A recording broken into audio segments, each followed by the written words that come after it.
Worker D, what do you think? Now you're saying it will be included. Alright, let me keep both the answers for the time being. He's in the system. Yeah, when was he entered? 15th of April, right.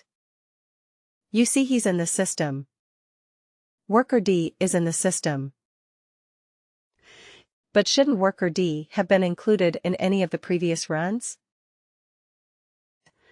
It has been entered long ago, right? The entry was added on the 15th of April. That's correct, but why wouldn't this worker have been included in any previous run? Maybe the 21st run. It was not effective on or before 21st of April. It was not effective. So, on the 15th of April, this was the future dated hire. Yeah, correct. On 15th of April. If today is the 15th of April, if you look at the worker today, and let's say today is 15th of April, then worker D is what? A future dated hire, correct. Is it similar to worker B? Worker B, we have made the entry today, 26th of April, but it's a future dated hire. So exactly the same reason that worker B did not get included in today's run is the same reason why worker D did not get included in the run on the 21st of April.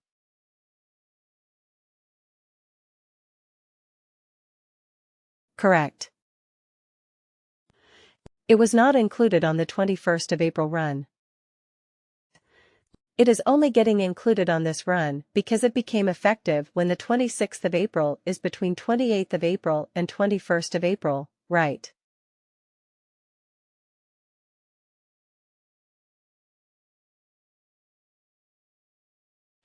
Effective date, comparisons between this date and this date. That is why this worker will be included in this run.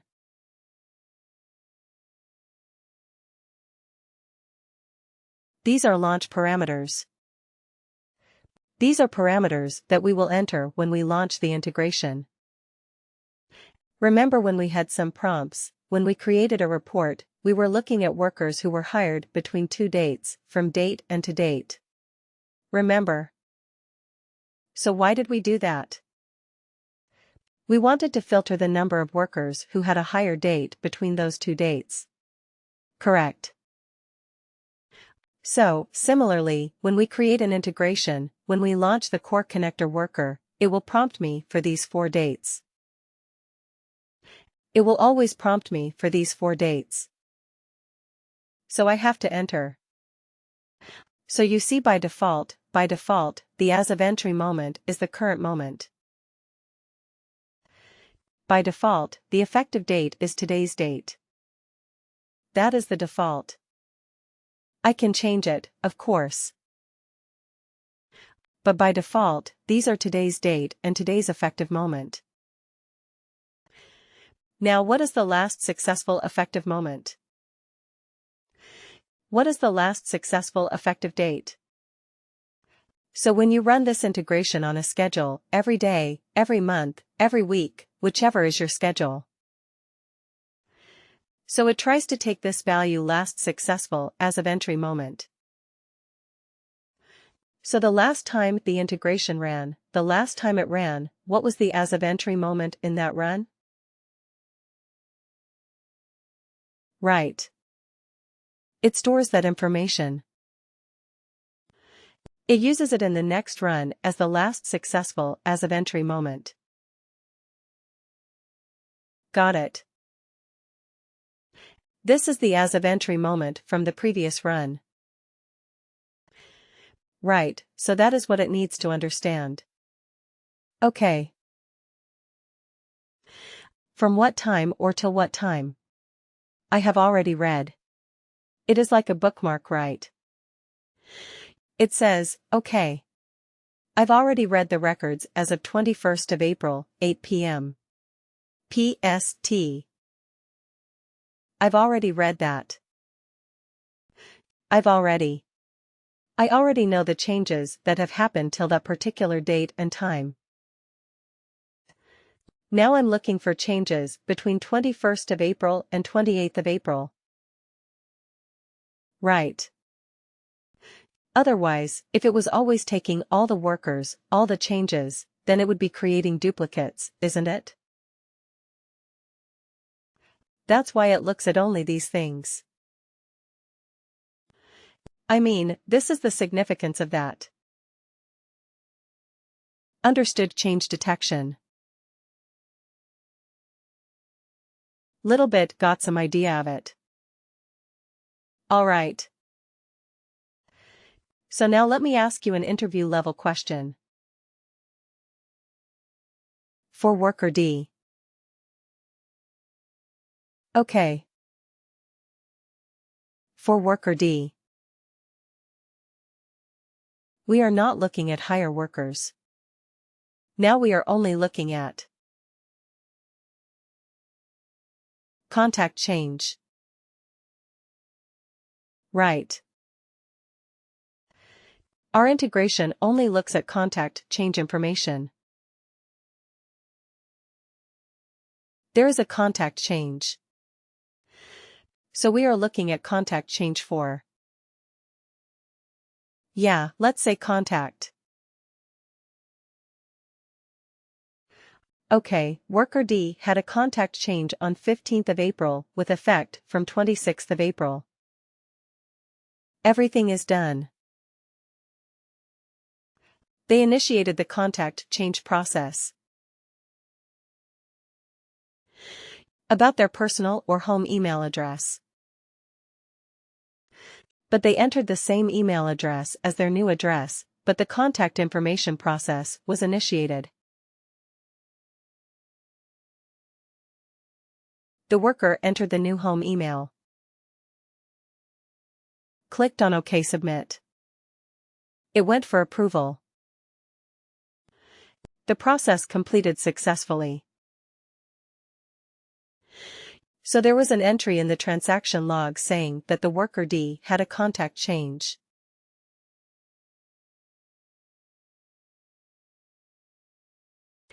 Our integration looks for contact change. Right. And this is the entry date. Effective date. So, if you look at this, previously you said that this worker should be included in the output.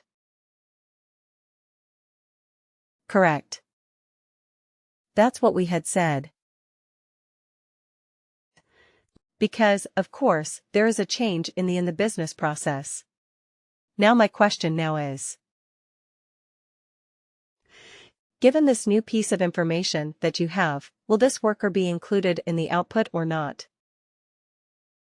There was a change. I mean a business process, a transaction that happened. So there is an entry in the transaction log. The worker satisfies eligibility criteria. The worker satisfies the change. I mean as per the as of effective moment, last effective date, if all of that conditions are satisfied, but still. We are asking. I'm asking you this question. Will this worker be included in the output or not? And you said no. Now my question would be, why not? Let's look at this. This page, one more time. Right. Can you read the last sentence?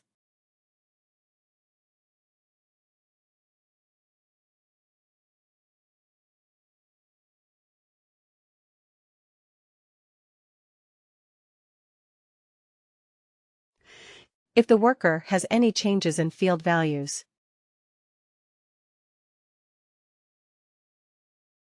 Or eligibility. Then Workday will generate an appropriate creation, change or deletion message. So in this case, we are asking, in this particular scenario, for worker D. What do you think happened? There is no change, right? There was no change. It was a change process. It was initiated. The worker had to enter the information. But what they entered was the same as the previous value. Right. The worker is eligible. There was a change. It was effective dated. Everything was correct. Everything was as expected. The only thing is, there was no change. So, will the change be? Will the worker be included in the output? What do you think now? Now the worker D will not be included, given this new piece of information. Right. So there has to be a change.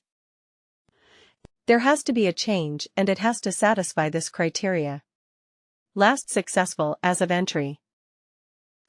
Last successful effective date as of entry effective date. Right. So there are multiple factors that are coming together to work on the change detection. To identify whether a worker is included in the output or not.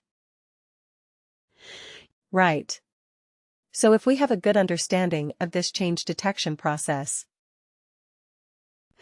we would be able to inform our customers about, like, why a worker is going to be included or not going to be included.